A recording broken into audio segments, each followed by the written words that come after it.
welcome. Hello, my name is Shloob, and I'm with Angelo. We are doing a podcast. That's what this is. I'm fucking bad at starting things. Welcome to the first episode of what we're dubbing the Gamer Dad-Bod Cast podcast. I don't know, we'll work on the name, work on the intro. But we're just two dudes who happen to be dads, who happen to play games. Yes, sir. Like talking about them. Absolutely. And that's what this is. So hopefully you guys can vibe with it. And yeah, so we got a few topics. I think the first one we're going to hop into, Tears of the Kingdom or Switch Pro? What do you want to talk about first? You know what? Hit me with that Tears of the Kingdom, actually, since that is something relatively around the corner. Yeah, so it's coming out in May, and how do you feel about it from what all the trailers that we've seen so far? So, yeah. Here's where I'm probably gonna get some of my gamer cred revoked. Okay, don't get us canceled on the first episode. No. I'm not gonna get us canceled. Okay. I will say that yeah. I've never played Breath of the Wild. You've never played Breath of the Wild? Hold on a minute. Okay. Hold on. Is that gonna get me canceled saying that? I don't know if it's gonna get you canceled, but I'm surprised. You've had your Switch almost nearly as long as I've had it, I believe. Pretty much. I got the Switch about 5 months after release. Yeah, so almost about the same time. Damn near the same time. But you haven't played Breath of the Wild at all? I never played Breath, not even a bit. Wow, that's just surprising. Yeah, I mean, it's a game that I think pretty much everybody who's owned a Switch has played at some point. Yeah, no, it's absolutely Switch mandatory. Like, but I was just distracted by so many other things. Even the Wii U version would have been preferable. What? He's just, what the fuck is wrong with you? Yeah, no, I've never played Breath of the Wild. That's actually wild, bro. No pun intended. Yeah. We'll come around to doing it one day because, again, that is one of those games that everybody is like, if you ain't played Breath of the Wild, what the fuck's wrong with you? Yeah. Seeing as your reaction. Okay. So we'll come around to it one day. We'll definitely be a playthrough on my channel. Probably that title will blow people's minds. Your first time playing Breath of the Wild after the game's been out for like what? No, Breath of the Wild. I feel like its most magical properties are the first playthrough. Yeah. Because once you know everything, I personally feel like it kind of loses some luster. Yeah. But man, Jesus. So yeah, you probably won't even touch Tears of the Kingdom the day it drops, and you're probably gonna have to wait a while. No, not day one. Man, Tears of the Kingdom is not a frame one for me. Jesus. Okay. But from what I've seen. Okay. From what I've seen on Tears of the Kingdom, it looks really exciting though. Yeah. It does. I haven't played Breath of the Wild. Right. I have followed the lore and the implications that the story has had. Lore, okay. The lore. And welcome to game theory. I really like the idea of, Ganon coming back in a corporeal body. In corporeal, yeah, sorry. Corporal. He's Corporal Ganon. Corporal. he's still got to come back and fire a couple people. And it's I'm still kind of confused on, have they gone into like what the whole sky and ground areas are? No, that's the one thing that I don't think anything is confirmed. People theorize already because people got to make content. I've seen some theories saying like the Zonai. Do you know anything about? You probably don't know. Yeah, shoot at me. In Breath of the Wild, there are these structures created by this tribe that like nobody knows anything about. It's just they're ruins, and they're called the Zonai. And the Zonai ruins, they have all the snakes and stuff, and they have a lot of the green. And people theorize that the glove or the hand. Is that too in Math and Blue shells? Sorry, I probably shouldn't break. No, you're good. Yeah, we gotta have something to entertain ourselves. Got you. We're not like in front of a camera. So playing Mario Kart 8, everybody. Yeah. And like the Zonai, they're like an ancient civilization that may or may not have built the floating islands in this game. That's the theory, at least. And the hand is like, people are theorizing that's a Zonai like magic thing. Nobody knows for certain. Think Link's gonna lose his hand, just like completely cut off, and then this thing just kind of right on his stump. That'd be metal. I mean, the Breath of the Wild generation definitely seems a bit more dark than most. I mean, is that drill getting picked up by the mic? Do you hear that? They probably can. It's a little loud out there. Maybe. God. That's okay. Every time, bro. Every time I try to do stuff, it just something like this happens. It's alright, bro. We just gonna have to roll with it. I guess so. It's part of the drill. But no, yeah, like the floating islands. I don't know anything. Because I don't try to read into every spoiler leak that I find. Because there are people that do. They're like, I have to know everything about a game before. Yeah, absolutely. I'm keeping my distance from spoils and leaks, and I just know like a few things that have been talked about, like Ganon and the whole like that's actually supposed to be Ganon. People think. Because they haven't confirmed if that's actually Ganon. I mean, it looks like a dude. He look like from what I remember in Zelda, you know, there's only one dude born into the Gerudo, and that's usually fuck Ganon. So yeah, it's every 100 years is a male born, and in the Breath of the Wild timeline, there wasn't a male born in that time frame. Oh, you know what? That's true. I didn't even Wait a minute. I didn't think about that. We cooking. Hold on. So look, yeah, no, Breath of the Wild the original takes place 100 years after that whole I almost made that thing goes down. Yeah, with the fights and the Guardians dying and everybody like and that. Fucking Ravati getting his ass kicked. Yeah, absolutely. Rivali, not Love Ravati. to see it. And so, yeah, no, in between that time, there was not a new birth of a male Gerudo. There was they were just kind of kicking it in Gerudo Town. Yeah. Okay. No new male appeared. Interesting. So that might be Ganon then. Yeah. Fucking. Okay. But like, wait, because for that to happen, for a new male to be born, right? Yeah, the Ganon has to die. Yeah. So if he's not dead, then he's alive. Yeah, so if he's not dead, he's alive. And we can't have that. Or. Yeah. Or. Hear me out. Or. He was dead. Oh. He got revived. Mm-hmm. And somewhere out there's another Ganon. Okay. Like, just getting a little crazy here, right? Because right. that I don't think that has happened in a Zelda game before. Two Ganondorfs? Yeah, two Ganondorfs. One comes back due to revival. The other, exists due to, natural birth. Bullshit. Yeah, well, yeah. Well, okay, not natural birth, so but... So, in this hypothetical thing, would they have half of the full power and then have to conjoin eventually? I'm not sure if it's a whole conjoinment thing or if it would actually be like... Or one has to die for the other to gain full power and it's a betrayal sequence. Or even just like an absolute power struggle, like split, We could have a good Ganon versus a bad Ganon. We could have a good Ganon versus a bad Ganon. Interesting concept. Okay. Yeah. Yeah, see, this is why a new perspective God damn it. in somebody who hasn't played the game can sometimes come in handy. You just spout things that don't fucking make sense. Yeah. But they sound entertaining enough. For sure. Exactly. Okay. So I guess back on track to the game itself. Yeah. I mean, they got the floating islands. I wonder how they're going to change Hyrule up. That's my question. I can only imagine. I mean, obviously, enemy placement. Yeah. Switch that up. Are they going to have new buildings, or is it all going to be the same architecture from the first game? All the new shit's just in the sky. That just depends on how long after the first game this game takes place.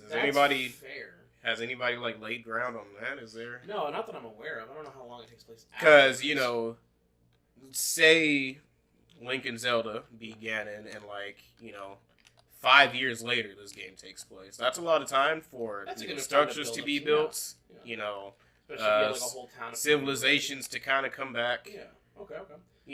Or it's like a few months after the first game, and they're like, "Oh, we found this energy signature, and we're gonna figure out what's going on." Yeah, it could be a few months, in which case not a whole lot's gonna change. Fair. All right, that's an interesting concept and idea. Oh. I mean, I think from the trailers, at least from what I've seen, when they show an overview of the land, yeah, it looks similar enough to where nothing has really changed. I know one thing for certain people have noticed and that I've noticed is there's not any guardians across the landscape. No destroyed guardians. So at least they've cleaned up. Yeah. So. They just decided to bring out the big old broom and dustpan and. I mean, either they've repaired all the guardians and they're working for us again, or they're gone. What do they do? I don't think they would just kind of disappear though. You know? This seems like something that the Sheikah are essentially fucking monks. They have magic. Yeah. I don't know. I mean, I'm interested to play the game. I mean, are you like what level of interest would you say, like on a scale of 10? What's your like interest in picking it up and playing it? I mean, obviously you need to play Breath of the Wild first, but yeah, as a standalone experience. As a standalone experience, my interest is at honestly a 5. This would probably be the like lowest interest somebody would have in it. And I feel like that's only because I haven't played the first. You know? Okay, I mean, fair enough. I'm not really one to skip around. Are you a big Zelda fan in general, then? I've loved... I played Wind Waker. That was my favorite Zelda, Wind Waker's actually. a good one. My favorite is Majora's, so...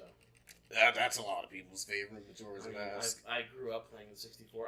Or Ocarina of Time. That's the one that y'all hear thrown around. For sure. I mean, it's like...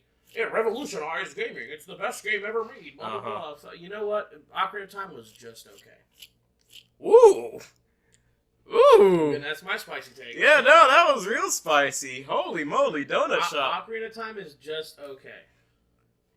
Wow, you wanna kind of elaborate on that one? We're gonna get so far off track. It's gonna be like 5 hours of content. It's fun. It's fun. Yeah. So like, look. So Ocarina of Time back in the day when it was back, it was big. Mm-hmm. Sure, it was a big experience. There was a lot going on. Yeah. But going back and playing it now, like I definitely see a lot of the limitations. Like you can find all the heart pieces pretty easily. I mean, a lot of the tricks are kind of hidden, but like outside of like heart pieces and stuff, there's really not a lot of incentive to explore greater Hyrule Field. Like there's that section of land near Castletown that like is just one hole and that's it. It's a huge bit of land with nothing there. Yeah. And I get it. Limitations of the 64, they couldn't fit everything they wanted to, and they were really banking on Ura Zelda, which was going to be like an expansion pack for the disc drive to expand upon Hyrule and Zelda and Ocarina of Time. And it just didn't happen. So like as Ocarina stands, it's kind of a Sonic and Knuckles situation where it was meant to have more. And they just, instead of being able to make the more at a later date, they just couldn't. And it's now an incomplete experience from what the developers originally intended it to be. Got you. Okay. And Majora's Mask... Sorry. And Majora's Mask is a different kind of experience that they only had a year to make, but from the year that they took to make, I mean, it's a fantastic little game. I mean, the world is interesting. The characters are interesting. I mean, the motivations for everything, the moon falling, very interesting setting. I mean, it's a fun game. And yeah, Majora's Mask does have like, I still feel like the wildest Zelda story to date. Oh, for sure. Like, it almost feels like, because there's a whole lot to Majora's Mask as well. Yeah. It almost feels like they had a storyboard meeting, right? Yeah. Where everybody just kind of threw sticky notes at a board. But all the sticky notes were pretty damn good ideas. Yeah, I mean... So they didn't turn down anything. They was just like, yes, yeah, we could do that. Okay, yes. All right, this works. Like, I mean... And a miracle happened, honestly. Like, yeah, all the dungeon designs are really great. Like, I can't think of a single dungeon in Majora's Mask that I think is really bad. The Castletown, the timeline, like, kind of thing, where you have to, like... 3 days repeating, and you have to get everybody scheduled down. That's fun. Yeah. All the side quests, all the personal character side quests, like all of that is interesting and makes me want to do more because I mean, Cafe Anju, like one of the bigger quest lines in the game. Yeah. Ramadi Ranch. I mean, come on, bro. Like there's so much in that game that like I just feel on a more grand scale is more memorable than a lot that happened in Ocarina. Really dark too. Like, my God. I mean, they were in a bad mood when they made that game. I mean, the theory is that, like, everyone, like, it's like Link's death, and it's like him going through the stages 5 stages of grief. Yeah, I heard that theory. That's like the theory that everybody's like, oh, that's what the whole story means, because Link is in purgatory, and this is him coming to terms with his actual death, and like, that's dark as fuck. Yeah. But yeah, so that's my spice take on Zelda. Okay, I feel like we've been on the topic of Zelda for a while. Let's go on to another one. Let's talk about the Switch Pro. Switch Pro. So, you haven't played Violet or Scarlet, have you? Violet or who? Violet or Scarlet? Violet or Scarlet. Games? Oh, no, I haven't. Okay.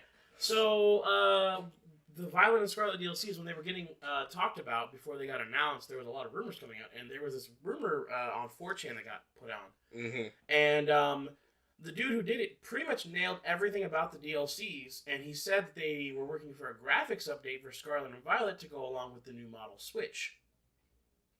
Mm-hmm. So the dude got everything else about the leaks correct, so people are now theorizing that Nintendo's going to announce a new Switch, whether it be like an actual new like version of the console that's like a hardware upgrade that's like a separate platform, like kind of an upgrade like an Xbox One to an Xbox Series X, you know, or like a PS4 to PS5. Where like you can play Switch games on this new console, but it's not technically a Switch. Like, you know, it's like Switch 2 or something. No, I can absolutely see them pulling a Wii to Wii U situation. Yeah, because the Switch is just kind of too grand. Yeah, I feel like this thing blew the fuck up. Yeah, for sure. This blew shit out of the water. This is definitely. Did it surpass the Wii in lifetime sales? I don't think so, but definitely the greatest Nintendo console ever made. In my opinion, actually. I don't know if it's the best. Nah, man. I would actually label it the best. The GameCube especially has a handle where you can beat somebody over the head with it when they tell you that your main and melee is garbage. Melee is okay. Melee, that's the top. That's the top. Yeah, that's the hot win. I agree. Melee is okay. Just okay. Anyway, for you Smash fans out there, first episode's done. Come out.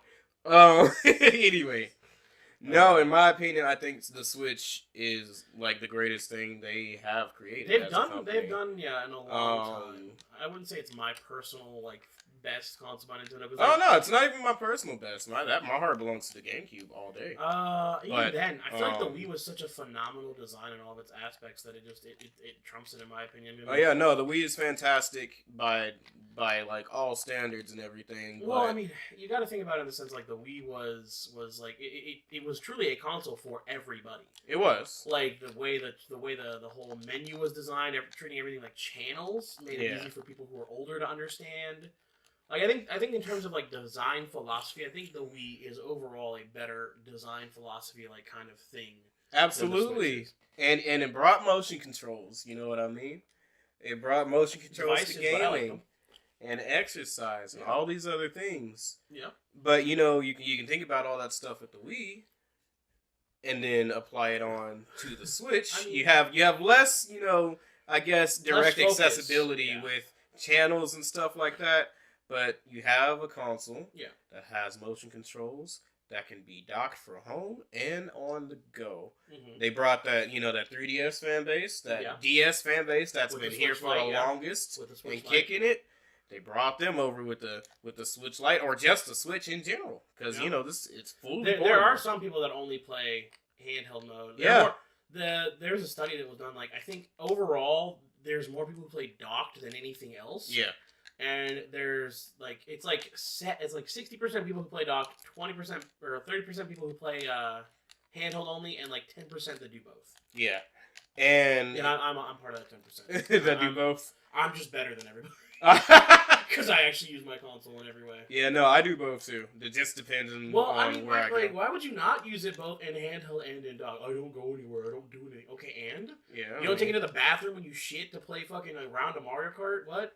Yeah. I mean, be real with me. How often do you go to the bathroom with your Switch and like play Mario Kart or something real quick? Oh, plenty. Exactly. I almost don't go to the bathroom without it. Like, who doesn't? Like, I'm gonna clarify. Shits don't shit the same, you know? No, like it's I take my phone in there and I watch shut up, TikTok's lame. Let me play round of Mario Kart real quick while I'm pooping. I'm done. Yeah, no, absolutely. One track of Mario Kart is a good poop time. It depends. My wife would beg to differ. She may say that I am in there for a little too long. I mean, at that point you're just playing the game. But if I'm pooping, I'm gonna get done and be out. I'm sorry, I don't want to sit on the toilet all day. Nah, man, you gotta appreciate the toilet. Gotta appreciate the toilet. Gotta appreciate the really nice tonight. Yeah, no, it's nice and chilly, but not too chilly. Okay.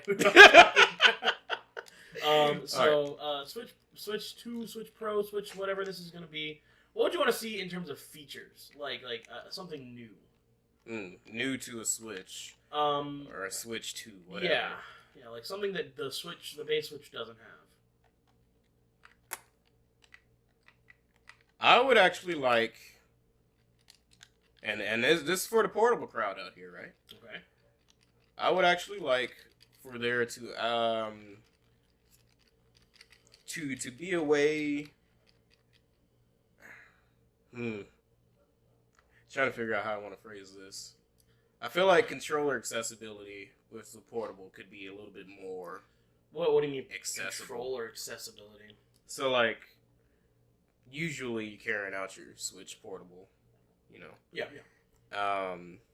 The only way you can connect other controllers is via wireless. You know. No, you can use USB. You can use the bottom of the Switch. You can use the bottom of the Switch? Yeah, you didn't know that? You can use the bottom of the Switch to plug up every controller. Yeah. You didn't know that? Or have I not just done it in a while? Yeah, you can do that for sure. Back when I had the Switch, I think I have it still. It's a little thing that was like my kickstand. Mm-hmm. It has a USB port on the side that's meant for charging, but you can also use it to plug up controllers. Oh shit, you are so right. Wait. Yeah. Boy, I'm having a brain fart today. All right. I'll give you some time. No, go ahead. For me, for sure, I think one of the features that I definitely want for a Switch Pro is party chat. I mean, at this point, Sony and Xbox both have the Discord app. Just give us a Discord app. Like, honestly, Nintendo, just let it happen. Stop being stuck in the past. I don't need a fucking phone app to party chat with my friends. Dog, it is not gonna happen. Sorry. It needs to. Like, with the Switch, Nintendo's so forward thinking in the design of the ergonomics of the console and all that stuff. But when it comes to software, they're like 12 years behind. Yeah. It's like they just got out of the fucking Xbox 360 gen. Well, actually, you know what? On that front, I do have my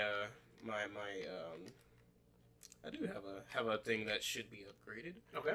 Online. Yeah. Online. Okay. Nintendo. Fuck this LAN cable shit. Alright? Like, look. Especially with how much y'all are having us pay for online services to begin with. Yeah. Just to only add content that we could play online instead of, actually addressing the issues with the online and its functionality. Okay. I think maybe I'm a little lost. Like, are you saying explain? All right. For example, give me more clarification, please. Initially, right? Whenever the Switch came around and was released, the only thing we were paying for online wise was just the privilege to go online, even though that wasn't always the case. You know what I mean? Yeah. But with that payment came no fixes to the actual functionality online. Okay. Always trash. Yeah. So always shit. And make better servers. Make better servers for your games online. Oh, I'm bad. Oh, you're good. Yeah, just better servers and better connectivity. Yeah, better servers, better connectivity. Like, give us friend codes. Get rid of friend codes. Why are we still on friend codes? Yeah. You have Nintendo accounts. Just let us have that would fix party chat because you could use party system. That would fix everything. Yeah, no, they're a little still in the past with all this online functionality. Hardware-wise, they're forward-thinking. Software-wise, they're back on the Xbox original. They are so backwards it hurts. It's just like it makes me mad. Yeah, it disappoints every time when it comes to online. It hurts. It does. No, for sure. I 100% agree. I think for sure party systems would be nice. A Discord app would be fine. I feel like Discord would be great on the Switch. You know what I mean? Yeah, no, it would. I mean, also with the, like I said, with the portability of the Switch as well. Yeah. Being able to hop on Discord from anywhere, being able to play from anywhere, being with friends from anywhere. I mean, it'd be nice. Like, y'all would be basically printing money. Yeah, I'm honestly I don't get it. But yeah, they just. That'd be my biggest thing for a Switch Pro or Switch 2 or online functionality to just be modernized. They'll probably call it a Switch It Up or something like that. They call it Switch, but the S is a 2. It's that cool S from high school. The one in everybody's picture book. Yeah. I don't even know what that thing is officially called. I don't know. It's a legend. It's an enigma. Yeah, it's honestly. Oh man, I can't imagine. But no, yeah. Fix the online systems. Honestly, why are we still in 2001 with Nintendo on online? It's because they really don't see it as important. Definitely one of the things they just kind of need to recommit to, in my opinion. Because Nintendo, They're not going to commit to graphics, which I don't think you need to. No. I mean, well, I'd argue that some of Nintendo's games have better graphics than most games out there. Oh, no, absolutely. Because I'm more bigger on art style than anything. Oh, yeah. I mean, you have a fantastic art style. Art style and gameplay trump art style, great gameplay. Fidelity. Yeah, like, graphics be damned if you got a good-looking game and it's fun to play. Yeah, I mean, look at Mario Odyssey. That game is in 980p, and it looks phenomenal. Yeah. No. And, I mean, Nintendo's always good with water, so you are hurting yourself, by the way, with your specials. Oh, man, am I? Yeah. Yeah, that sucks.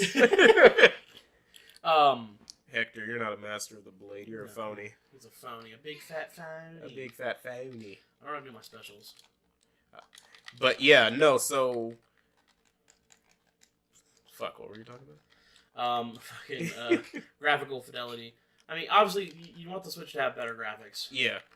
Just like a little bit, or at least have the potential to kind of like push the system a little bit more into, better, I don't even necessarily say 4K, because that sounds a little bit impossible for something as small and compact as a Switch system. But, No, I feel you. Give us a little something. Nothing too sugary. Just nice. Yeah, I feel you. I think for sure better ergonomics on the Switch itself.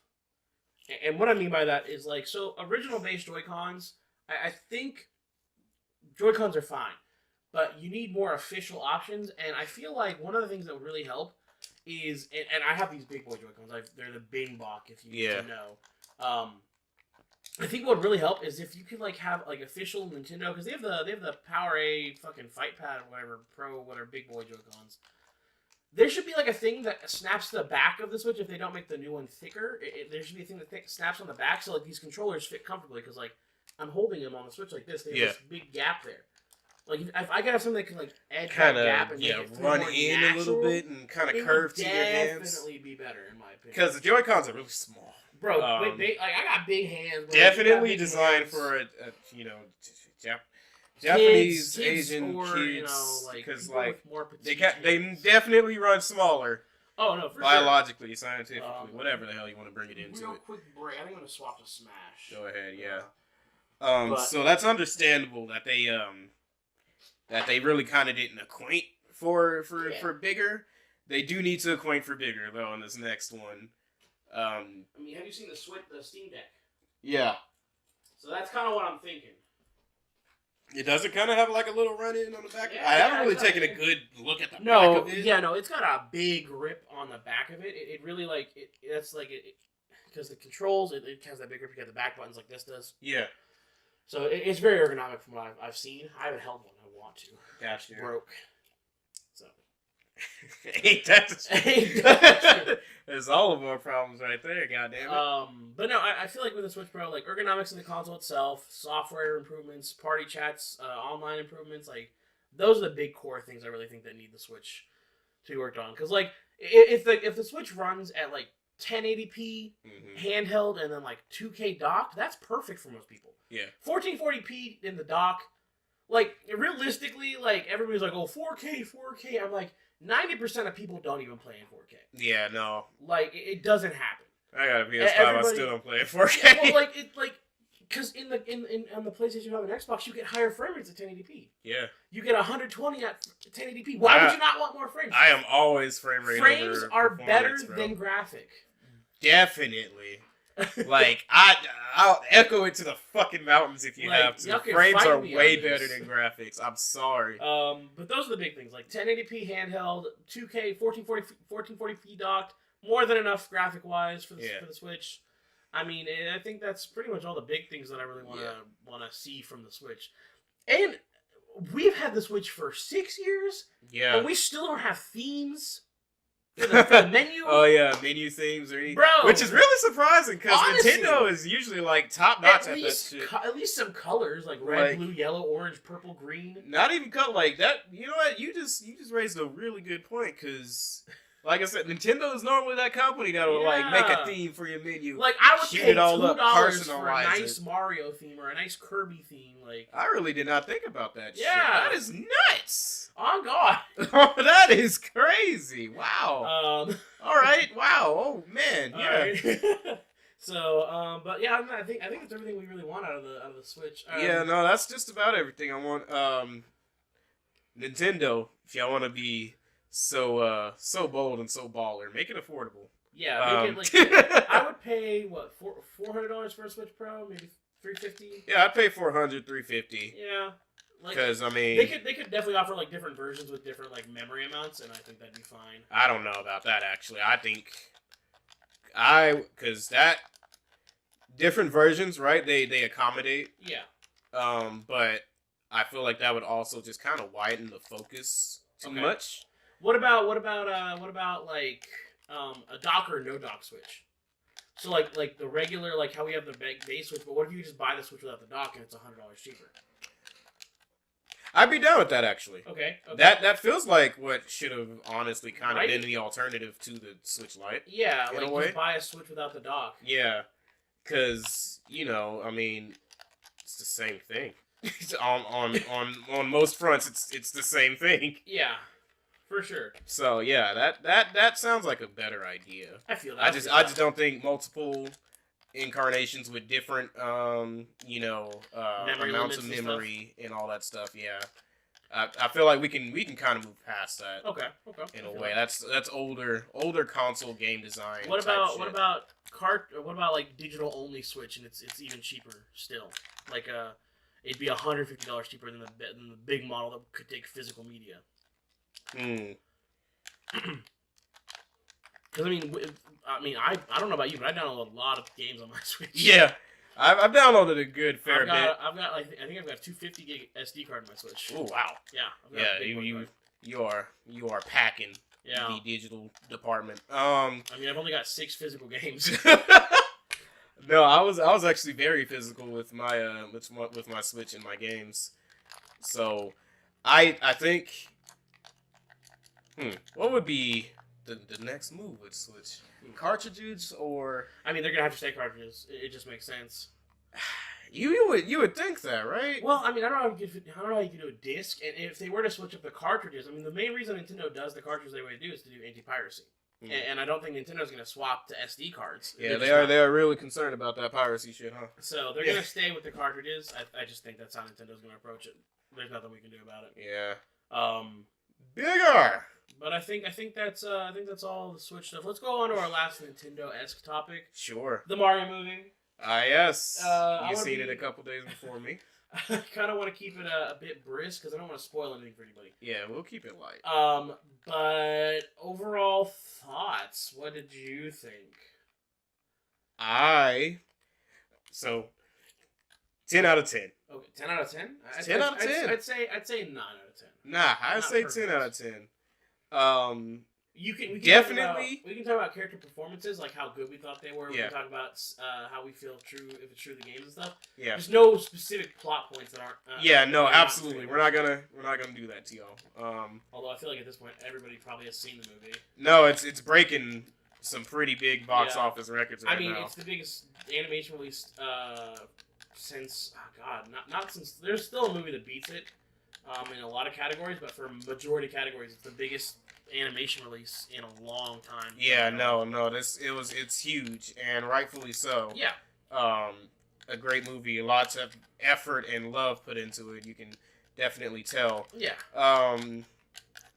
So performances. This is the one I think everybody's gonna be a little hot button about. I honestly, after watching the movie and hearing everything in action, I feel like everybody gave good performances. I don't feel like they were nearly as bad as everybody was fearing them to be. No, and actually, I don't even think initially everybody was fearing that they would be bad. It was just silly. Yeah, the choices were just silly. Chris Pratt and everything. The day that they released the cast for the Mario movie in that direct, my God. No, I was it a comedy bit almost? I feel like the best initial casting that everybody could agree upon was Jack Black as Bowser. Jack Black as Bowser, Charlie Day as Luigi.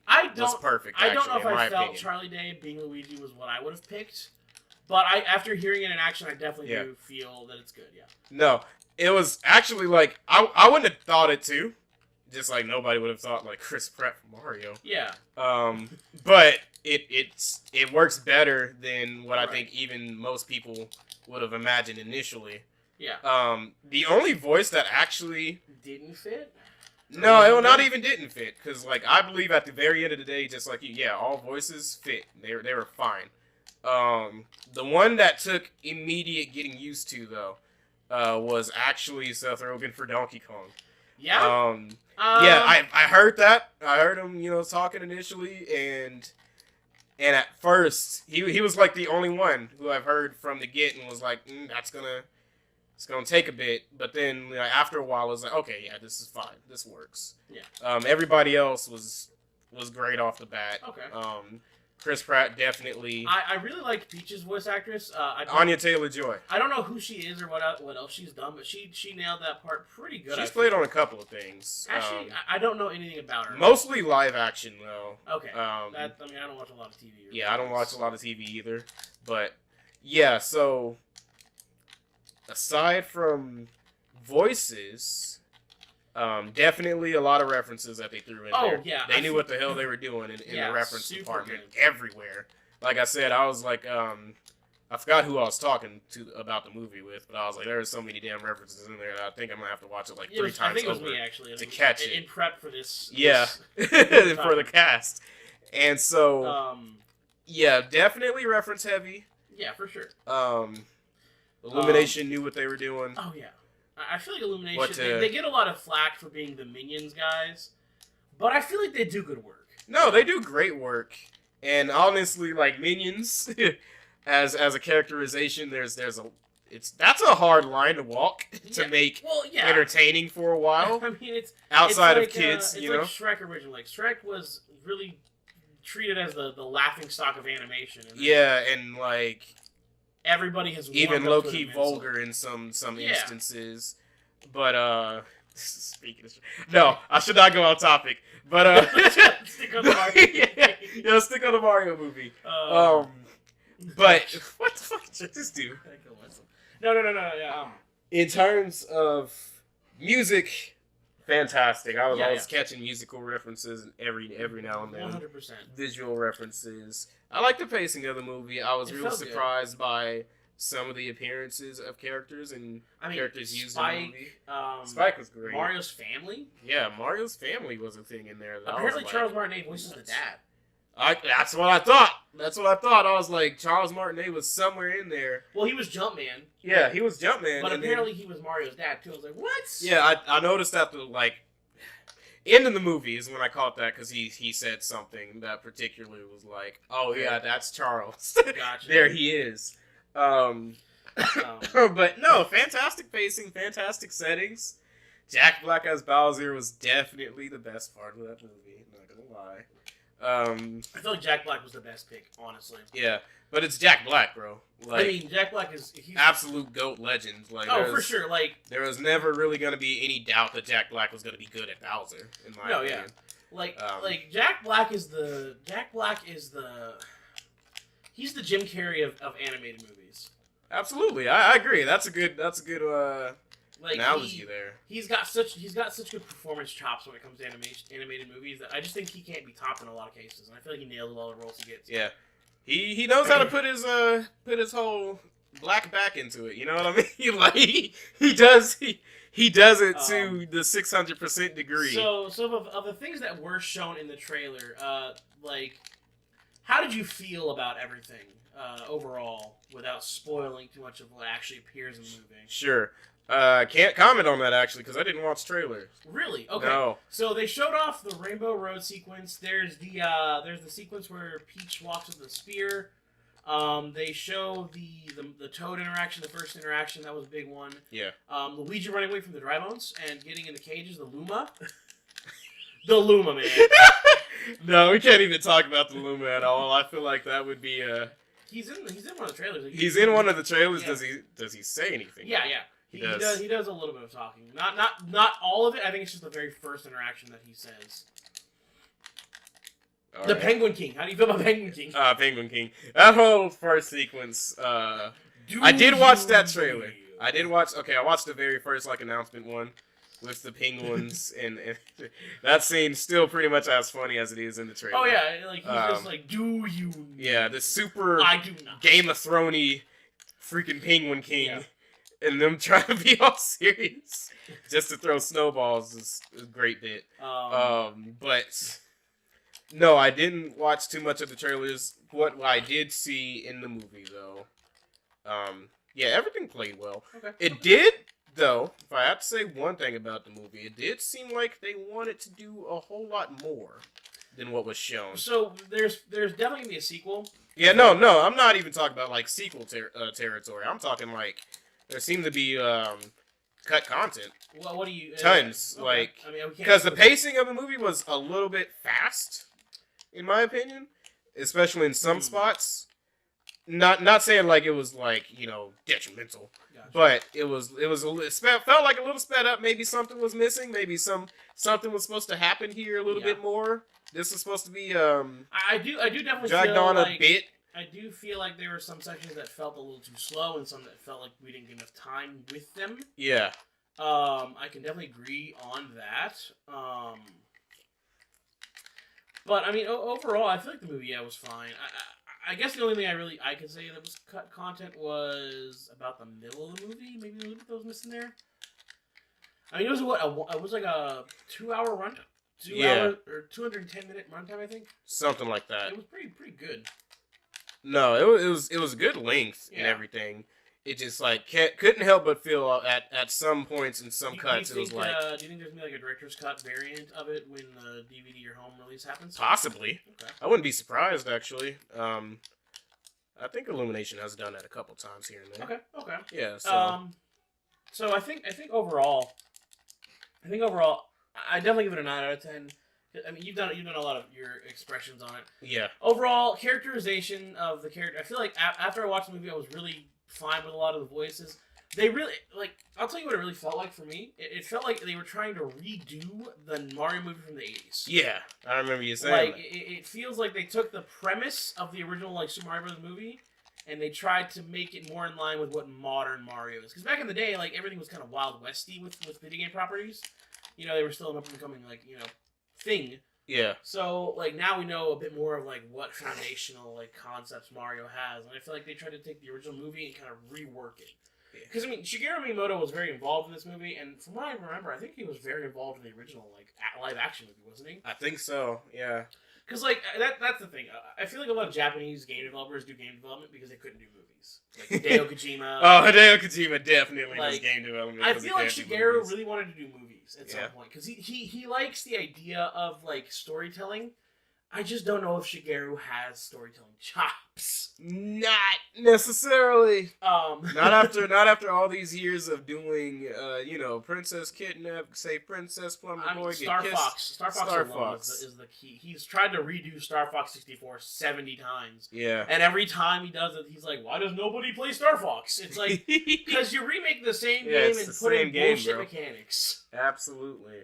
So, yeah, I feel that it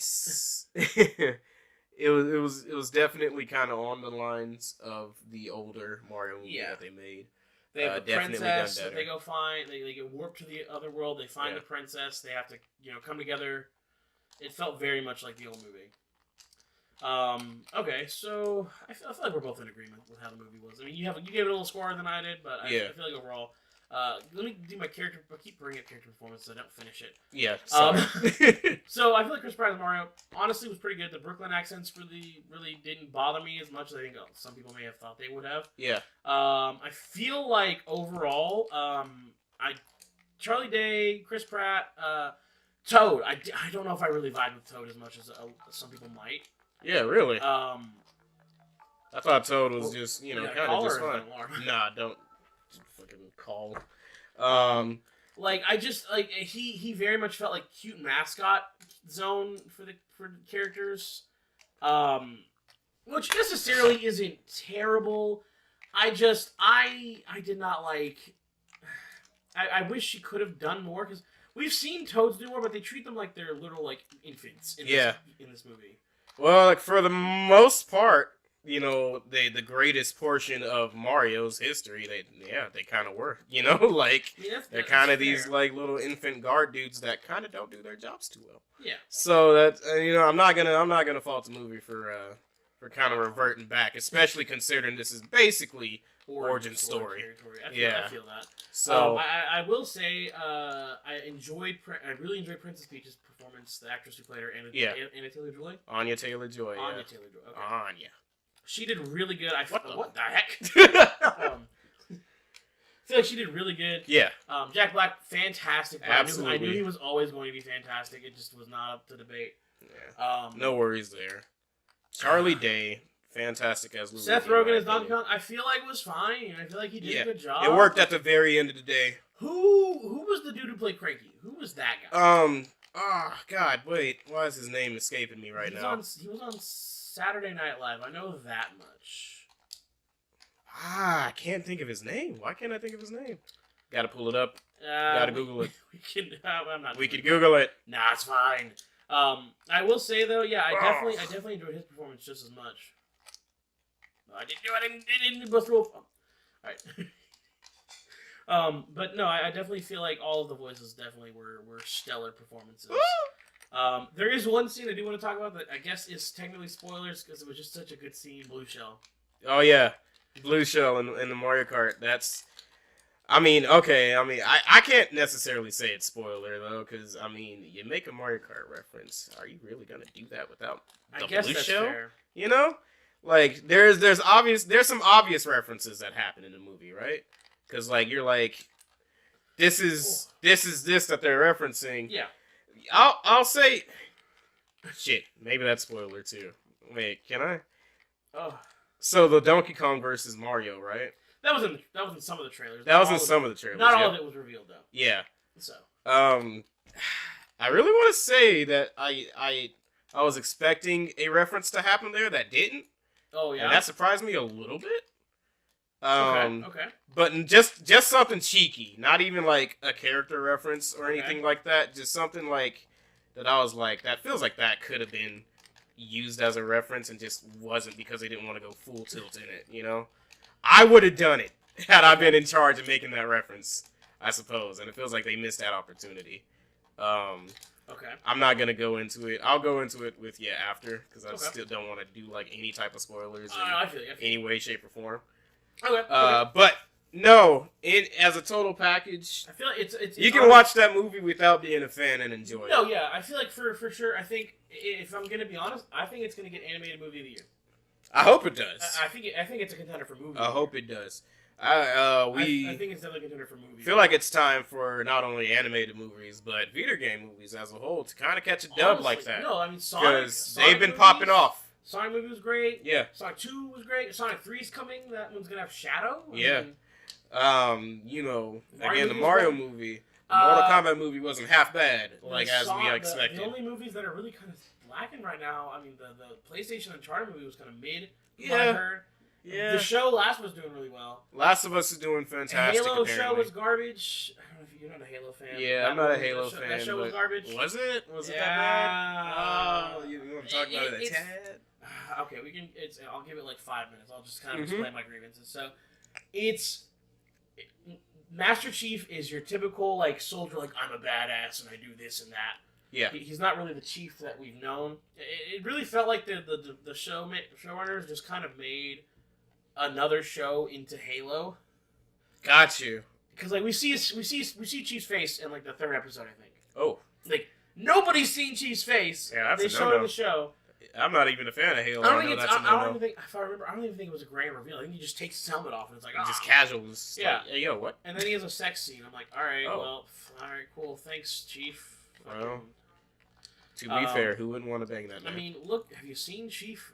I mean, you know who he is. I mean, I don't think he has reproductive organs, if I remember the Spartan 2 program properly. What? I think a lot of that was, that's Halo lore.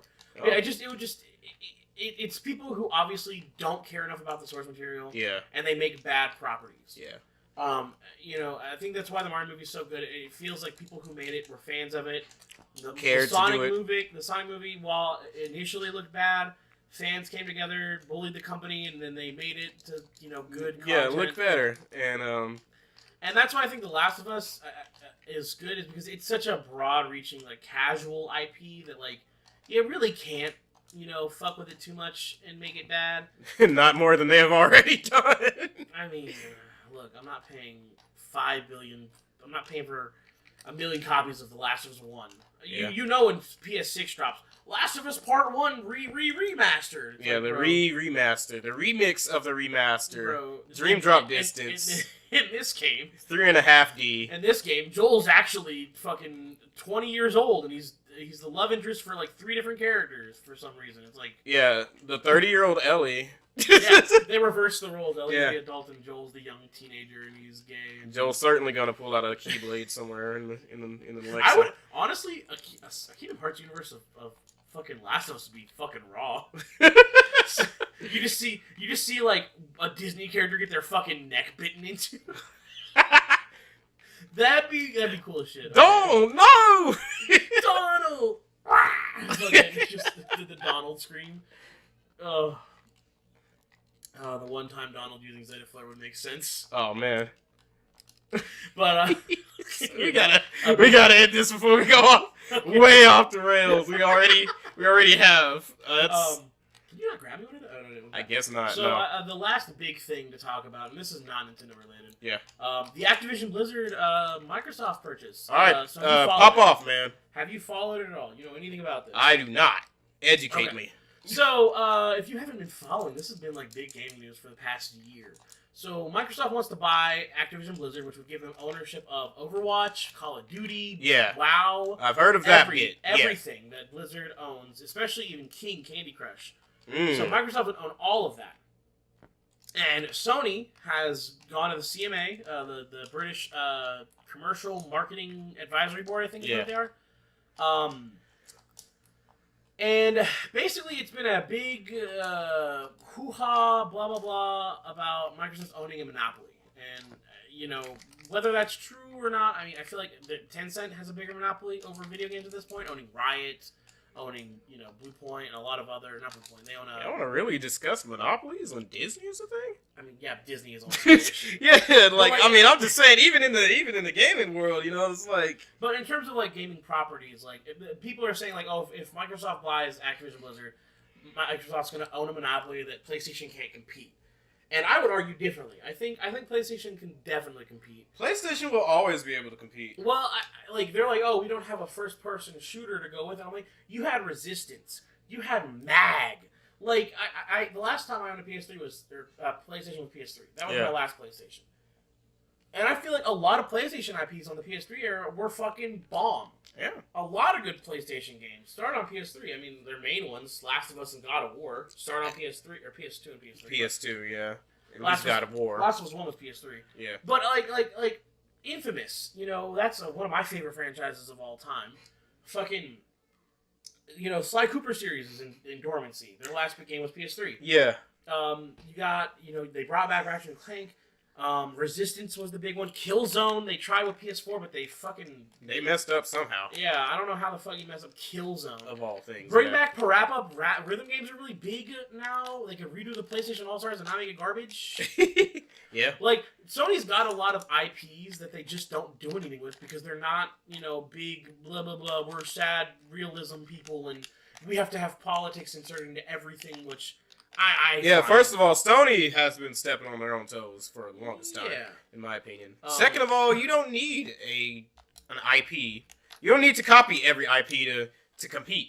No, absolutely not. They have so many cool ideas, and that's the issue, is that they don't capitalize on those ideas or build them out more. Well, because they're stuck in the, sad politician, type of genre. And I mean, politics necessarily aren't bad for storytelling. You can tell, fucking look at Metal Gear. Yeah. But, when your whole design philosophy is you have to tell a story about this and that, and you're not telling anything that's going to grasp a lot of a wider audience, I mean, it's just, It becomes a little bit. And I mean, not even just like storytelling, like gameplay wise. Like one of the big things I have an issue with is a lot of Sony games play the fucking same. Oh yeah. Like it's Microsoft's issue too. A lot of Microsoft games are first person. Yeah, no. Like you've got one gameplay style. You're not gonna keep everybody doing the same fucking behind the camera third person action fucking bullshit. Like it's just not gonna happen. And everybody who's like, oh, these games are the best ever. I'm like, look, man, when I can't tell apart fucking The Last of Us from Uncharted, from God of War, from Spider-Man, without having to, like, all of it is a cosmetic change. Like, yeah. Realistically.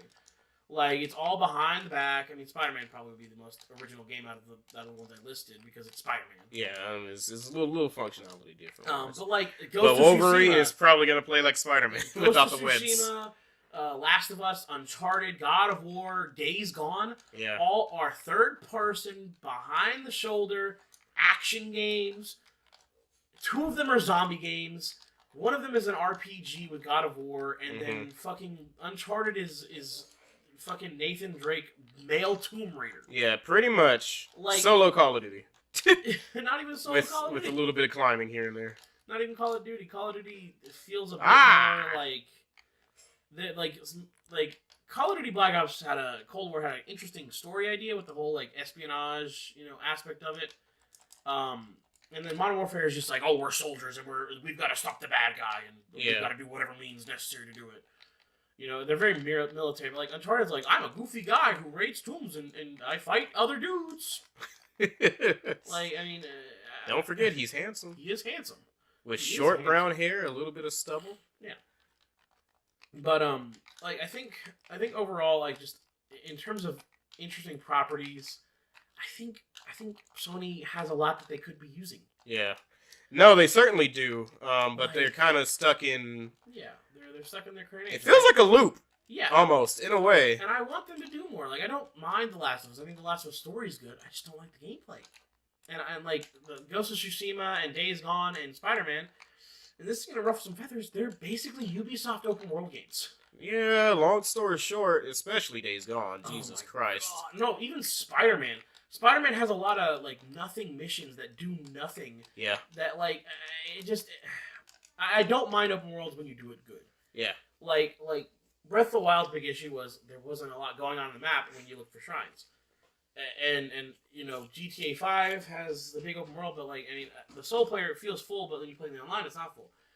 Like, when you have an open world map, you gotta make sure that there's a lot that draws people in, or at least make a lot of the events meaningful instead of just being little, like, time wasters. Yeah, come do this real quick. Yeah. Get nothing truly out of it, and... Yeah. Oh, you got 10 experience points to boost your skills up. Cool. I mean, something like that. The skills that you probably already got boosted up, because you done 70 of these already. Like, when I think of good open world games, I think of Skyrim. I think of that generation. Fallout. Like, Fallout New Vegas, top tier open world game. There's so much. There's a lot of open spaces, sure, but when you get to those areas, they're so densely compacted with character, interest, and everything. Like that's what Sony needs. Can't forget Elden Ring. Elden Ring was kind of lacking in my opinion in terms of open world content. I mean, there was a lot to do in the game, and I like the main story. What people are gonna find me that Elden Ring doesn't have a story. It does. It does have a story. You gotta kind of look for it. Gotta read on it. I'm sorry, your reading skills are still at 2nd grade level. I'm sorry, the game didn't present everything to you in fucking 50 billion dialogue walk scenes. Yes, mine are pre-K. But bro, they didn't spend 12 hours walking and discussing the entire plotline of the game. How can I connect to my character? Literally, fuck off. Yeah, right. But no. So the big drama with this is that with the Activision Blizzard bot, we got way off topic. We've done that several times. God damn. This is gonna be like a 2-hour thing. I may cut it down. Yeah, you're gonna have to cut it down just a little bit. I mean, I'm not wrong. I'm not against the 2-hour podcast, but like I may have to cut some fluff. But so it came out that Sony's CEO Jim Ryan had been in talks a lot with the CMA. Mm-hmm. Most other regulators were investigating, but they came to a decision pretty quick. The only one that was really stuck on, and I think we're still stuck with, is the CMA. Like, I think the FCC said it was okay. I think a Japanese board said it was okay, but the Japanese doesn't buy Xbox, so it doesn't matter to them. Yeah. I think even most of Asian areas that have it, I think Oceania even voted it was okay. Like Australia is Oceania. You want my opinion? Sure. I'm all for it. You're all for it? Really? I'm all for it. In fact, you're a PlayStation guy. I am a PlayStation guy, actually, and I'm all for it, because it's going to force PlayStation to be different. It's going to force them to innovate when they lose this. It's going to force them to dig into the old box. Okay.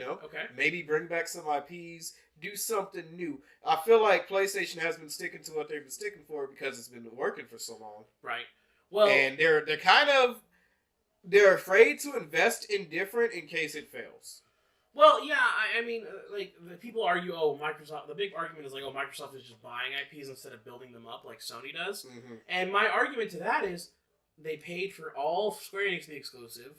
They pay for a ton of other games to be exclusive. I mean, Tomb Raider, a lot of Call of Duty content comes out to them exclusively before anybody else. Like, the argument of Xbox just buying things up is also just not a valid point because Naughty Dog was bought up by Sony. They weren't owned by them. Naughty Dog was producing content before Sony. They also bought up Insomniac. Insomniac was not there. Insomniac was bought up. Like, they do the same thing. People just don't want to view it that way because it's brand comfortability. They identify with Sony, so anything that's against Sony is against them. Yeah. And it's pathetic.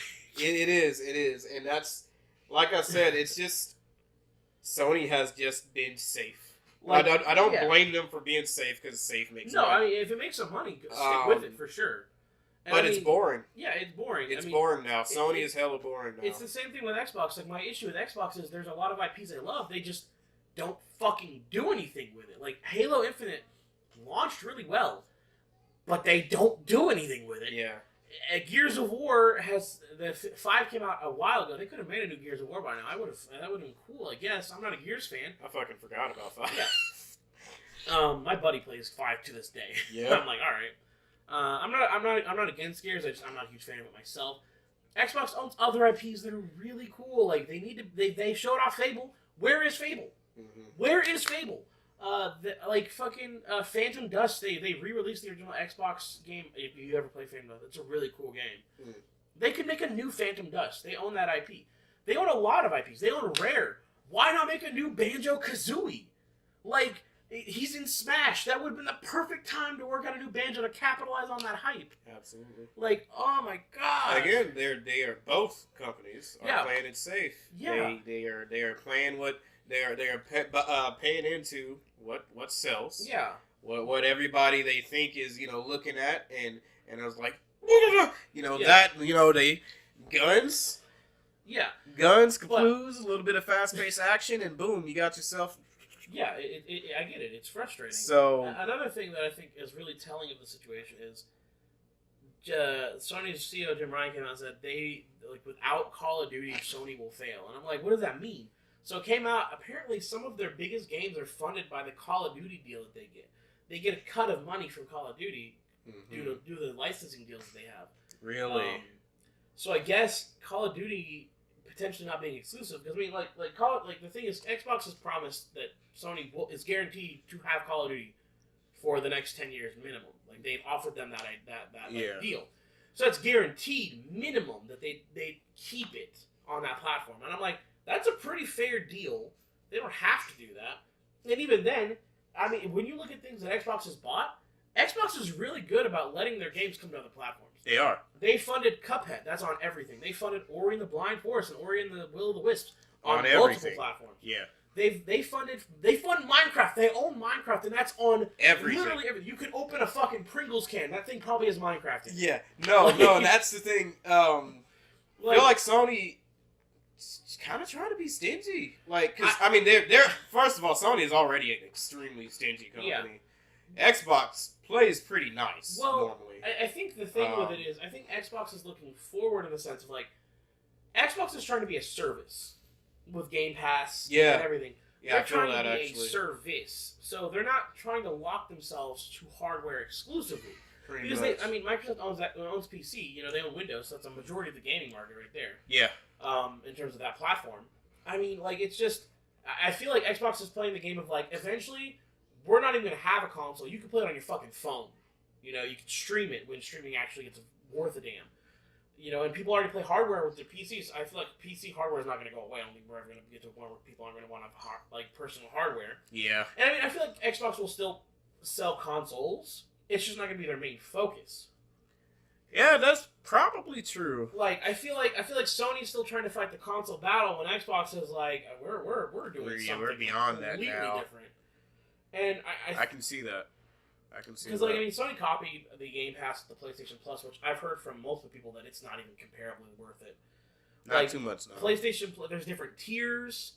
Yeah, I don't know. There are like different tiers. Like there's also like a good majority of it is stream based. Like, and yeah, I don't know if you ever done with PlayStation's streaming function. Not too fucking good. I don't doubt it. I mean, not too good at all. Streaming is still really rough. I mean, even on the Xbox streaming stuff, like it's still really rough. Like it's cool that it works. I mean, it probably works the best, but like there's still huge input delays unless you're like hardwired into your internet and you've got like no delay on latency. Like that's the only way streaming can be good, and we're just not there for most people. Like it's not there yet. It's not there on the level that even Xbox is trying to push it. It's not there just yet. Yeah, give it a couple more.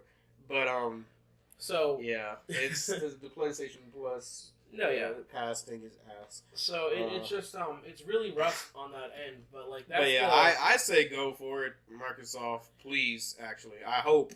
Oh really? I hope. Yeah, I'm actually hoping. As a PlayStation guy. As a PlayStation guy, I hope because I want PlayStation's hand to be forced. Okay. Like it doesn't feel like they're too comfortable. They're way too comfortable. Okay. They have been way too lax as of late. That's why you've been getting piles of shit. See, well, this is something that I've come up with: the PlayStation cycle. So PlayStation 1 doesn't really count for this cycle, but PS2 best-selling console of all time. I think to this point still. Yeah. PS3 they really fucked up. They came back at the end of the life cycle of that console, but like initially, like nobody. Yeah, initial launch appearance by PlayStation 3 was a bit of a rocky start. They really they thought they were the shit because they were, and then they were like, oh, anybody will buy a PlayStation. Here's a PlayStation 3 for $700, and then Microsoft rolls up like, yeah, we're selling the Xbox 360 for like $300, like $250. I mean, it's on sale actually. Yeah. And then in fact, we bought it yesterday. Yeah. And then like they brought out Halo. Like, what did PlayStation 3 have at launch? I don't fucking remember anything from PlayStation 3 at launch. I think they had maybe Gran Turismo. Yeah, something like that. Like that would have been the only notable title that I could think of. PS4. Really good because Xbox. PS4 was a fucking bang. Xbox flubbed the fucking bag. Granted, now everybody's doing what Xbox was doing. Yeah. Initially, when they unveiled the One, Xbox was just the first to push it, and everybody didn't like it. It's like, fuck Xbox, I'm gonna buy a PlayStation this generation. Which, fair enough. They got the big dub again. PS5 comes out. What happened? They fucked it again. Oh, the PS5 launch is probably the worst launch I've. I mean, don't get me wrong. The Xbox Series X is not much better. The Xbox Series X is much better. This generation of console has a shitty launch. Yo, this generation was. This generation's really, really fucking mid. It was gross. Yeah. It still kind of is gross. Yeah, in my opinion. This generation's really mid right now. But think, that launch, was disgusting. That launch reminded me of a cake that they were like, okay, the instructions say bake this for 400 degrees for 30 minutes, and they pulled and it them out motherfuckers pressed 3 minutes. And pulled that cake out of the oven, and as soon as that shit had any sort of leaning traction, now you got fucking hot cake batter. Nice. Spilled all over your kitchen floor. I feel like we're really gonna see the best of this generation when we're at the end of it, and that sucks because then the next generation is gonna suffer just as bad, if not worse. Yeah. I think honestly, and this is a bit of a weird take, I feel like this generation console needs double the time that past generations have had. Absolutely. I feel like 12 years for this cycle of consoles is not unlikely. And that doesn't mean that we can't get revisions. That we can get revisions. We can get a little bit of a hardware upgrade. I mean, Xbox did that with the Xbox X, the One X. Yeah. Xbox naming schemes are garbage. They are. They're really awful.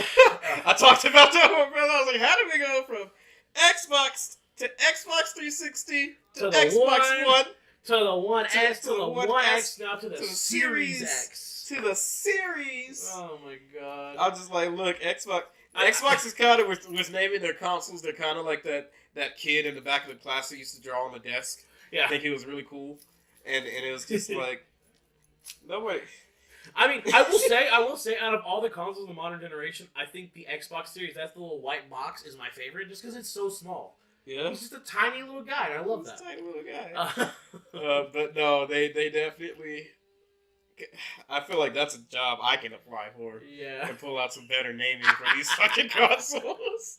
I mean, my God. They had better project names. I think the name for fucking Xbox Series was Project Scarlet. I'm like, bro, Xbox Scarlet would be fucking rad. That would have been dope as shit. If they went with a red aesthetic, bro, like a red and black, like really like nice velvety kind of colors. But then you're stuck. Your console can only really be one color. I mean, I guess that's fair. But even still, it would have been cool. You niggas popped out with the Xbox One for Xbox the third Xbox. Scorpio, I think, was the Xbox One fucking project. They call it Xbox Scorpio. That would have been so fucking cool as a name. Nah, bro, the Cancers and the Libras would not have been down for that. Leo gang. No, Aquarius. So, anyway. At least you're not Aries, oh god. Wait, what is Aries? December, right? I don't know. I'm not an astrology guy. I am not an ass guy either. I know mine because people tell me, oh, you're a Leo. I was like, alright. I'm in the boobs. So, anyway. No. So you feel like the merger, the Activision buyout is... I feel like it's one of the best things that could happen to gaming. Ooh, that's a hard take. That's a hard take, but listen. Ooh, okay. Listen. If y'all, for some fuck reason, like Sony now,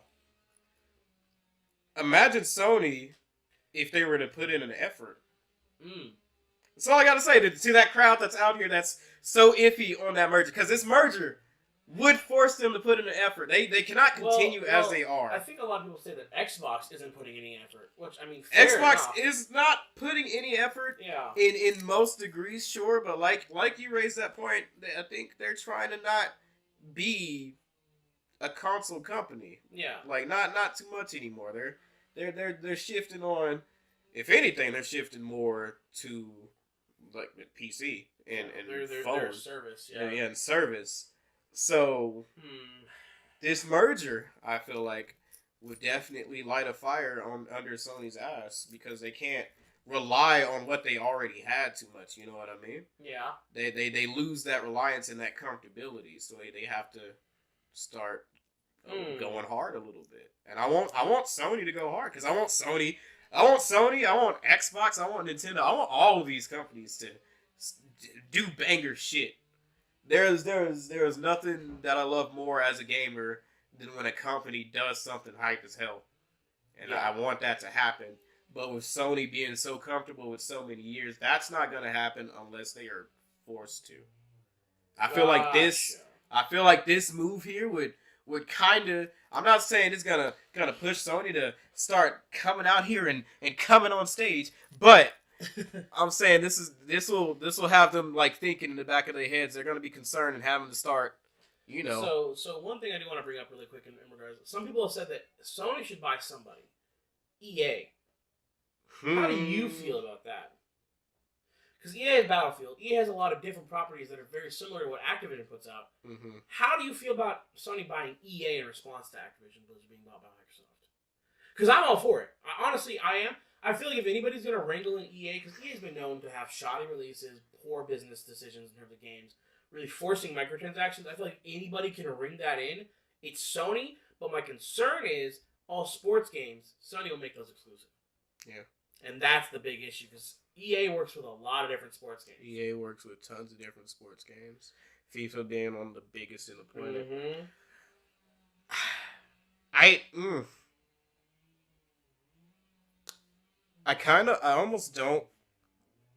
don't really think I'm behind that idea. Really? Yeah. Okay. Kind of for the fact that, like, well, again, it goes back to me and my problem with Sony being comfortable. Yeah. I wouldn't go out far as to say even buying EA would be a good idea, even. Because EA is kind of, you know, you're playing dodgeball, right? Yeah. You're picking out your team, and then there's that kid. The last one you pick. Yeah, no, he's not even the last one you pick, but he's that kid that like can put in some work, but half the time this asshole is stepping over the line and getting disqualified. Oh, okay. EA is shaky, a little bit untrustworthy. He's got the foundations of being good, but he just can't pull it together. He can't pull it together, and it's not even by a lack of oopsie, I just made a fucksy wucksy. It's more of a lack of care. I feel like EA just kind of sometimes don't give a shit enough. Fair enough. And as much as a weapon EA would be for Sony to have, I feel like that may even be more of a backfire than anything. Okay. I don't feel like EA's trustworthy enough to be bought. Damn, that's pretty decent. Yeah, for sure. Okay. But with that being said, if they were to be bought, that also still kind of goes back on, now they have EA. Guess we're gonna get comfortable again a little bit. Maybe. You know, I feel like that'd be kind of a backpedal for Sony. So pretty much your whole stance on it is you think that Activision Blizzard being bought by Microsoft will force Sony to kind of kick things into gear to be more of competitive with that market hold. Yeah, step it up a bit. Okay. Step it up a bit.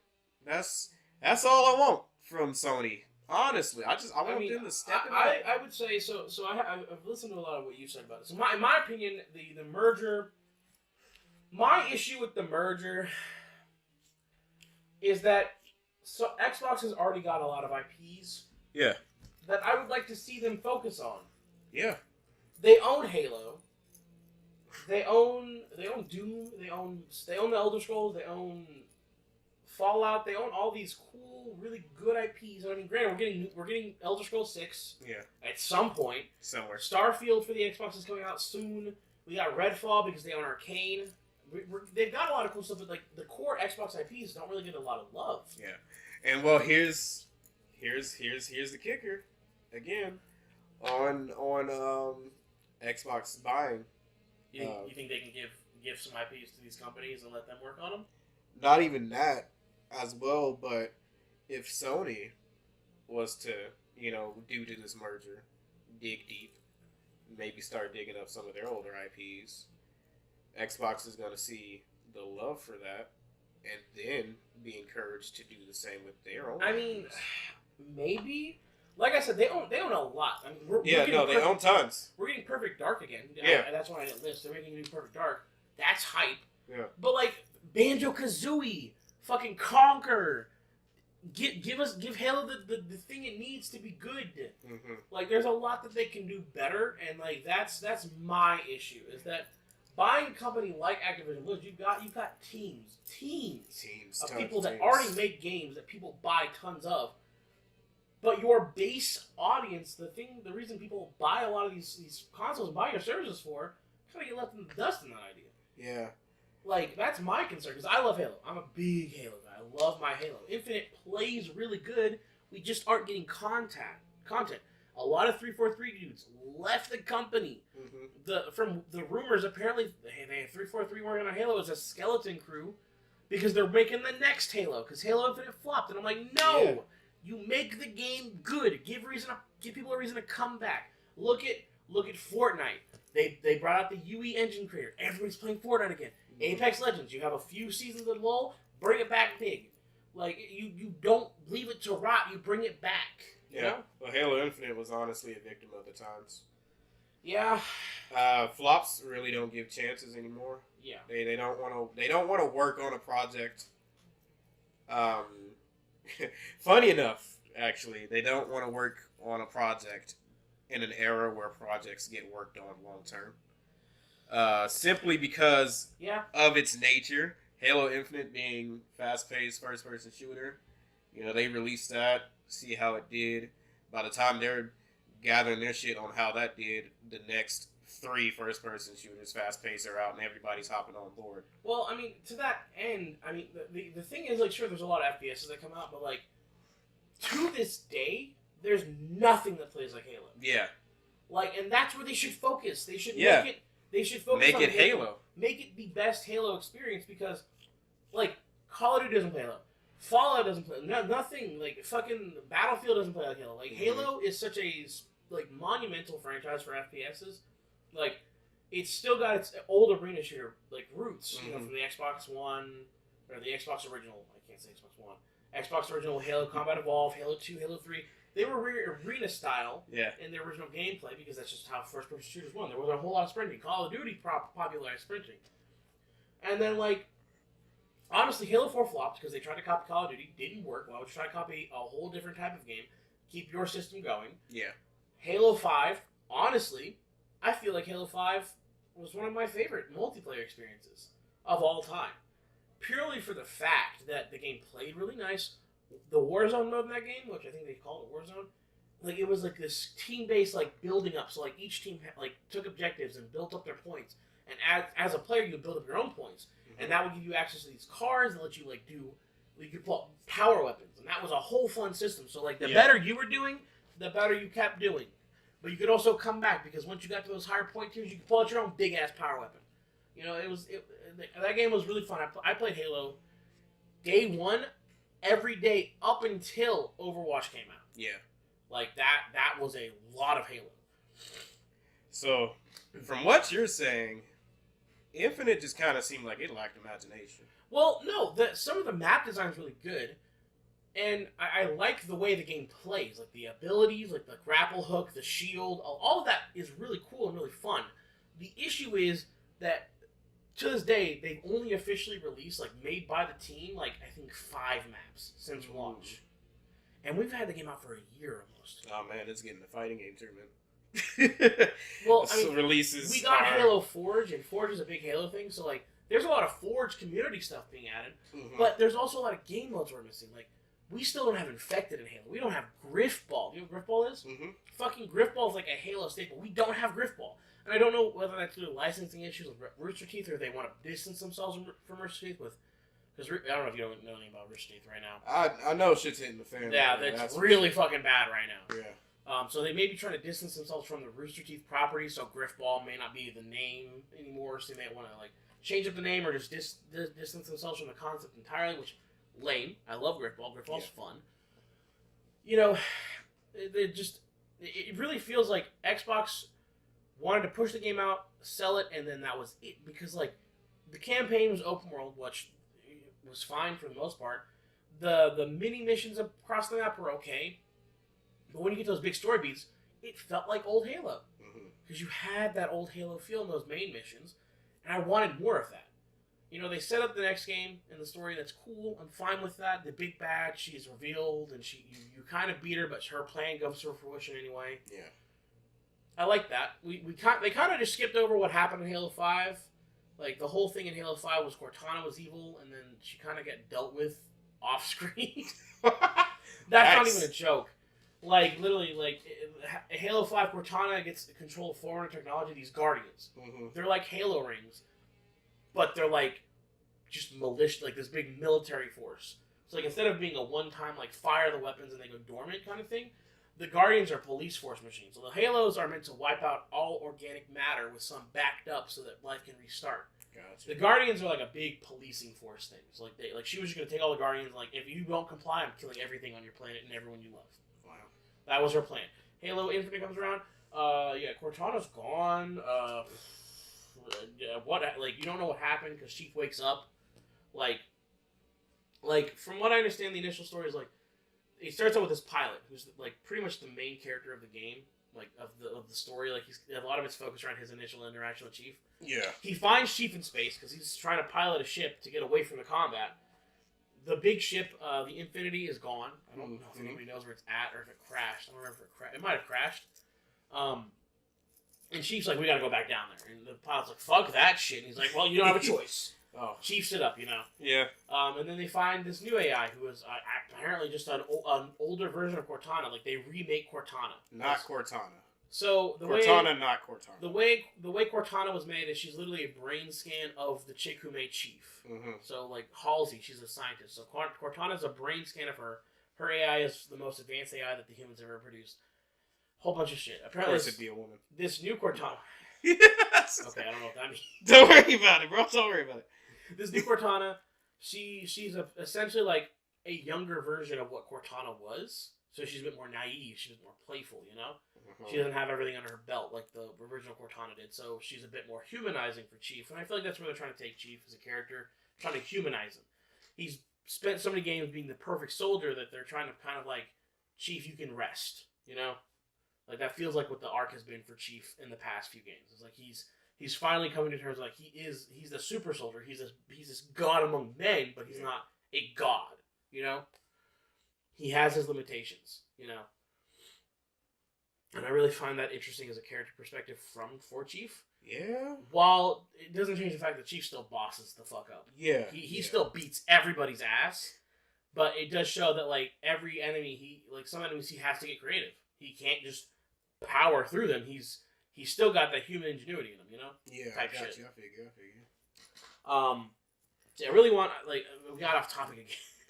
We're really bad at this. We're gonna have to rein it in for the next episode. Yeah, absolutely. Activision Blizzard Lab. You think it's good? I feel diffy about it. Like overall, I don't think it's gonna give Xbox a monopoly. No, I don't think that's gonna happen. That's stupid in my opinion. Well, not only that, but you know how many people play PlayStation? Like people buy PlayStation just because of PlayStation. Bro, there are still the fanboy console war thing. It's still alive and well.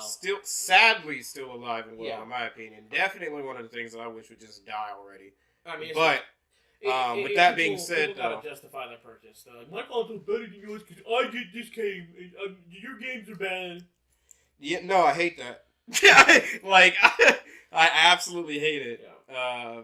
It just makes everybody look stupid.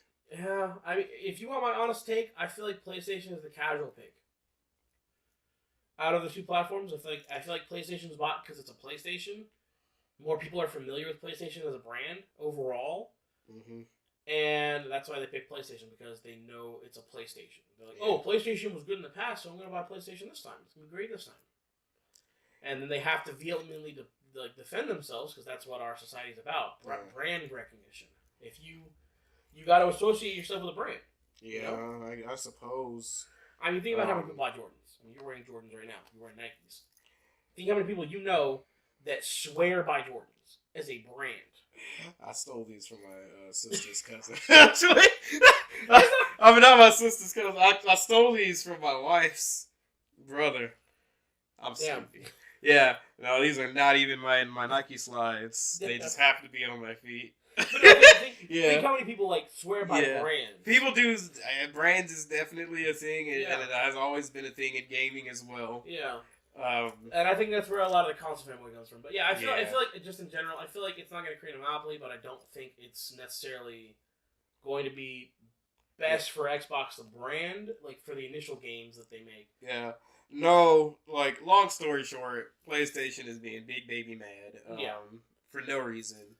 Xbox, I say let them cook. Pop off. Because this could be... Okay. What?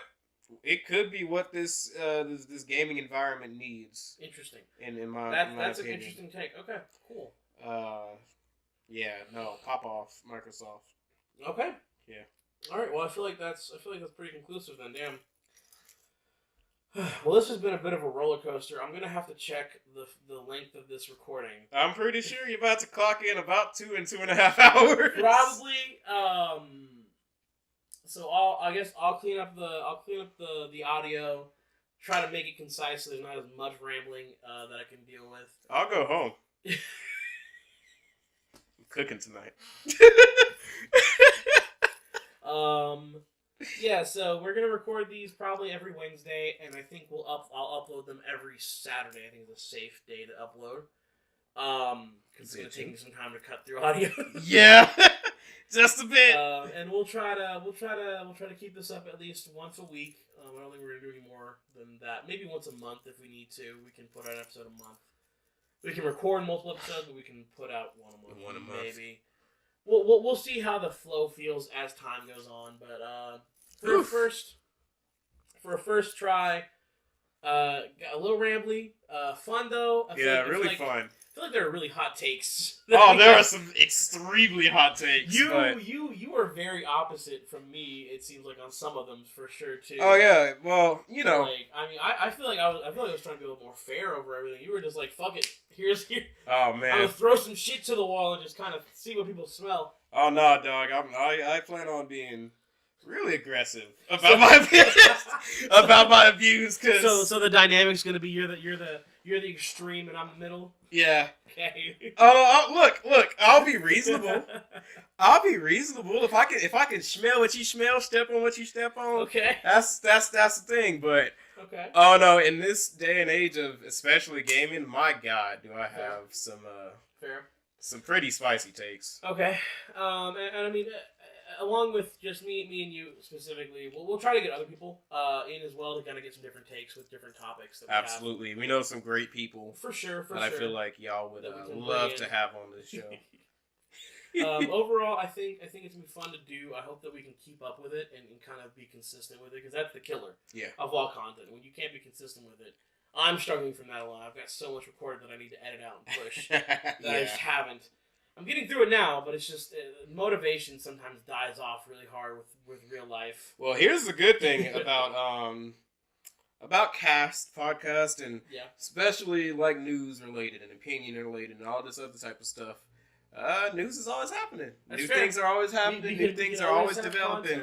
So yeah, we're always gonna have some stupid shit game thing to talk about. Cause this field of gaming is full of idiots. Some impressive idiots, some less impressive, some embarrassing, some really uplifting. True. Look, I mean, I have a topic for the next one to cover, and it's one that happened a little bit long ago. Okay. I guess to give a bit of a teaser. Okay. So, we're gonna tease the next content. Yeah, a little bit. I'm down with it. Morio Kishimoto. Oh. The head of Sonic game designs as of late. Okay. Is this the one where the original creator got caught up in No, not that.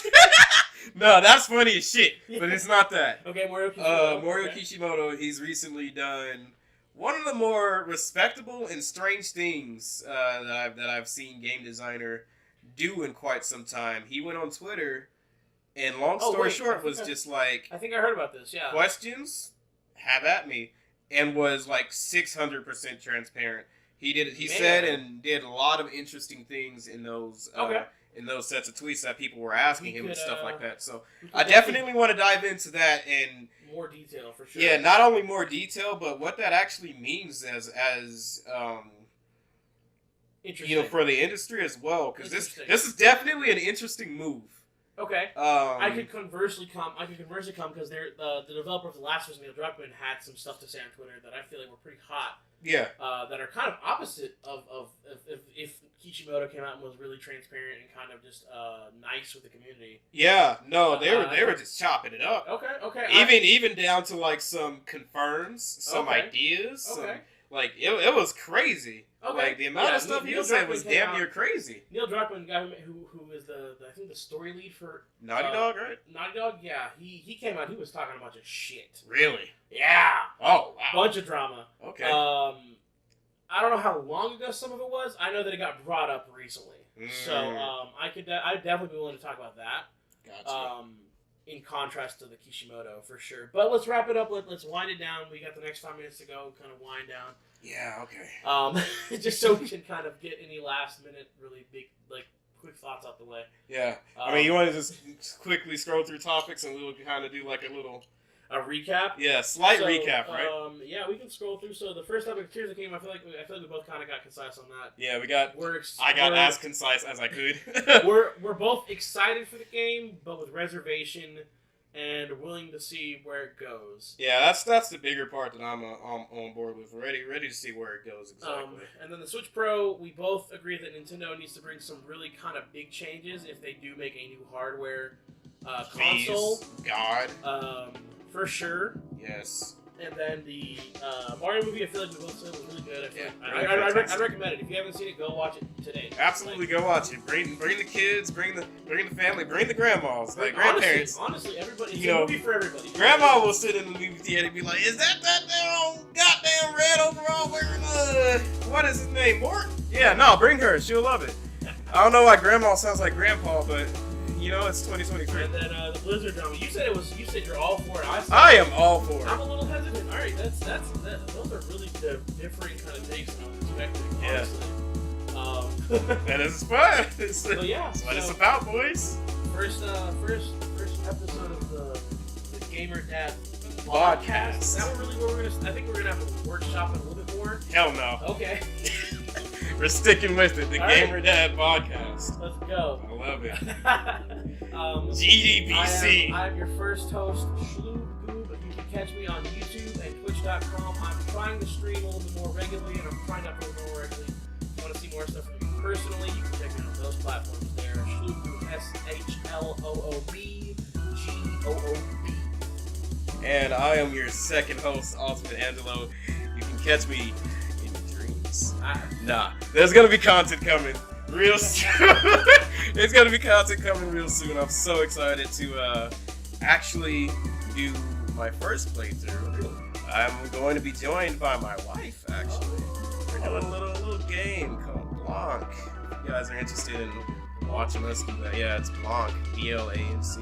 Oh, like Blanc. Okay, yeah. French. Oh, is that the one with the fox and the deer? Fox and the Deer. Oh! Me and my wife are gonna play through that together. I'm gonna upload that and gonna have a blast over that. That is AltimateAngelo. Ultimate with an A because I'm illiterate. And I'll in the description make sure there's links to everything for sure. Absolutely. But yeah, awesome. First episode. I have high hopes. I think this is definitely gonna be a lot of fun. Oh, I'm gonna love this. And we'll figure out some sign-offs for the next episode. But for now, we'll catch you guys later. Later, y'all. Take care. Goodbye. All right, Jesus. Can I fart in the mic?